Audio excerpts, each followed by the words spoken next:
If you've been following Yeti at Large for any length of time, you know that we're knee-deep in a complex medical issue. And man, have we learned some tips, tricks, practices, and habits to better navigate that. I believe these have reduced my stress, improved my patient satisfaction, eased my burden. I also believe they're going to reduce my total overall out-of-pocket expenses and quite possibly improve my outcomes.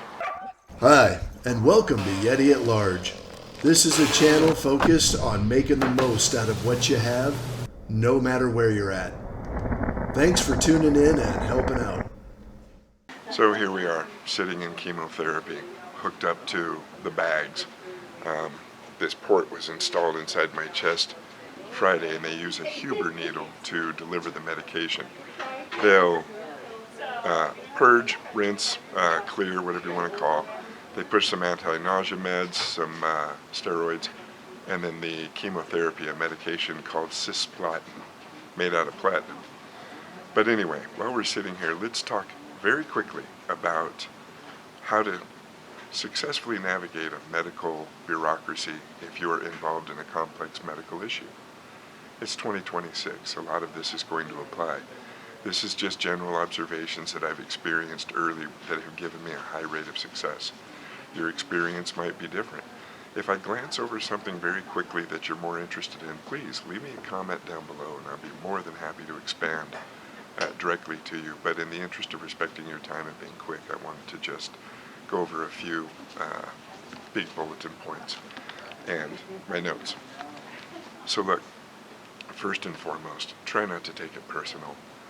The medical machine is designed to operate efficiently, and it should be efficient, because if it wasn't, it would be so much more expensive you couldn't even imagine. So try not to take it personal.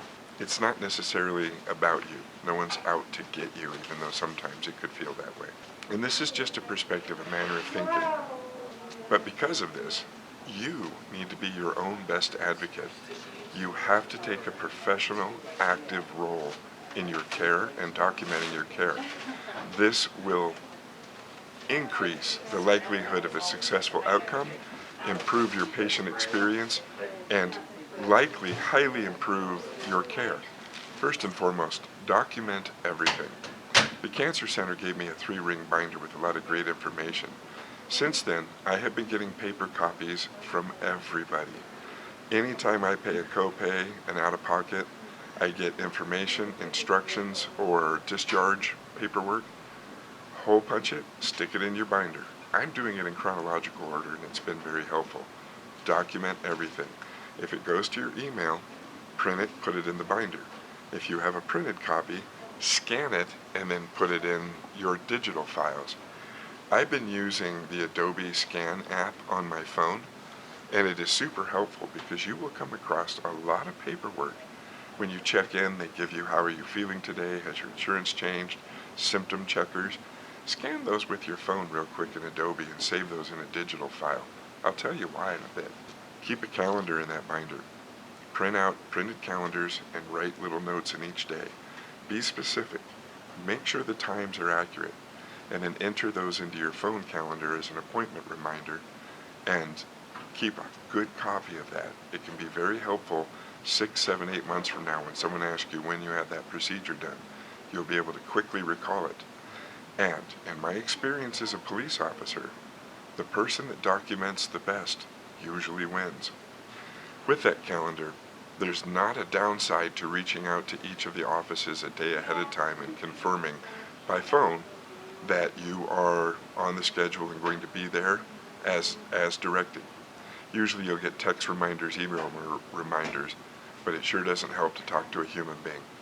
And in that spirit, remember people's names. Use their names. If someone picks up the phone and says, "Hi, I'm Bob, I'm with patient care," I always say, "Hello, Bob, thank you for helping me." Write those names down and make sure that you ask before you leave the office, what's the best email to contact someone by? What's the best phone number to use if I need to cancel or make a change? Make sure you have that information and put it in your notes. With the process of documentation, make sure that you're using the care provider's portal. I'd be shocked if anybody this day and age doesn't have one. But get in there, build your profile, make sure it's accurate, and use that portal often. The number one thing that I like to do is I get labs, test results, procedure notes, and calendars and appointments out of that portal. I print them and put them in my binder. The nice thing about the portal is I also follow up on every single unique appointment with an email to the provider. Good morning, good afternoon, good evening. This is Bob Smith. I was in the office yesterday. We spoke about X, Y, and Z. Thank you so much for your support of my medical issue. Following up, I will see you on this date at this time. When you're following up with people, use precise language. Don't say, okay, I'll see you soon. I'll see you at the next appointment. Say, I will see you Tuesday, February 7th at 7:30 in the morning at your office located at 123 Main Street. I know it might sound excessive, but you'll be surprised how many small errors you can catch by being specific. And this communication requirement goes triple for your insurance company. Make sure you're ensuring that your premiums are paid properly. A lot of people have auto deduct. I have to pay my premiums manually, and it's been a big part of stress through this process so far. So really follow up with your insurance company. Track those out-of-pocket expenses carefully. Like, look at my case, end of 25. You know I hit my $6,000 out-of-pocket, but I haven't paid for it all yet. Bills and statements are still trickling in. And to 2026, you know I'm going to hit my out-of-pocket. I've already spent $4,000 just in 26. Track that carefully. Talk to the people at your insurance company in the claims and payment department. Get a name. And I'm going to say it multiple times probably in this video, but say please and thank you. Good morning, it's Bob. I have a question. Please, if you have a moment, could you help me? And thank you. I appreciate your support. And mean it. Genuinely mean it. Because these people are in a position to be able to advocate and assist even though they have 70, 80, 100 files a week come across their desk. So you want to be memorable but forgettable, and you want to cultivate a reputation as being accurate, punctual, polite, and that you follow up and follow through on the things that are your responsibility. One of my favorite little tricks that I do is many times you'll make several phone calls and won't get anywhere. And there'll be some frustration. Hey, this isn't my department, I'll transfer you. Before you transfer me, please, may I have the direct number and the name of the person I should be asking for? Anyway, when you get a hold of somebody and they may not have been able to solve your request or address the situation, ask them, please, could you place a note in my file that I called today and that I'm trying to follow up on X, Y, or Z? And sometimes they'll say no, most times they say yes, or they'll say it'll be in a different file. Irrelevant. I would just appreciate if you would note that I'm trying to be proactive and do my part. I try to tell them tongue-in-cheek that I'm balancing that fine line between being annoying and persistent. Ask questions. Ask frequent questions. Ask the right question. And when you think of something early on, write your question down on your notes that are in your 3-ring binder. And then when you're with your provider, refer to your notes and write in there when they're giving you an answer. This goes a long way to cultivating that reputation as being credible, diligent, accurate, and appropriate. One of my favorite sets of questions I used to tell people all the time, especially people I arrested, was ask that question, what don't I know? What should I do next? What would you do if you were me? How can I improve X, Y, or Z? And then again, thank them for their help and their time. When it comes to asking those questions, have an advocate, have support. Today I'm here alone, but this is a known factor that we're dealing with right now. Granted, I may not be able to do all these chemo appointments without support, but they can run 4 hours sitting here hooked up to these tubes. I may need support, if nothing else, to drop me off and pick me up. But this is a known commodity. We know what to expect now. We're in the rhythm, and I'll talk about that at the end. Have that advocate, your spouse, a sibling, a parent, a good friend, someone you trust that is a set of eyes and ears outside of what you're dealing with, that perspective that you don't have. Those 4 blind spots we talked about. I see, you see. I see, you don't see. I don't see, but you see. Neither one of us see. Your advocate can help with that. As important as an advocate is, and oftentimes that's a loved one, and thank God they're available because they're worth their weight in gold, try to never lose sight of the fact that it's you in the chair. A lot of ways you're riding this alone. Now you have support and you're part of a team, and that's great. But that being said, it's like the husband who thinks that he's part of the birth experience. You're just the support buddy. You're along for the ride. So, by keeping grounded and respecting that this is your journey, your support network won't be overworked, overtaxed, overburdened. You can't ask too much of the people that are helping you. You certainly don't want to ask any more of them than absolutely necessary. And then when it comes to the big money, like we talked about a second ago, defer payments when possible until insurance has met their obligation and the insurance company and the provider agree on the out-of-pocket. Now I know you're going to have co-insurance and patient responsibility and deductibles, that kind of stuff. But if you can defer those large payments until insurance has responded, a lot of times you're going to find that's a more accurate number. So in short, track those payments, know where you stand, pay your part when it's due, because it's going to cost a lot, and then ask everybody you speak to other opportunities for support. I've even heard the word scholarship used for covering out-of-pocket cancer expenses. In my scenario, as part of the public safety retirement system, they have an additional cancer reimbursement program, and I need extensive applications and documentation from the doctors. I'm working on that now, and I hope to have it submitted soon. But it could yield huge dividends a year from now in getting reimbursed for the tens of thousands of dollars that are coming out of pocket.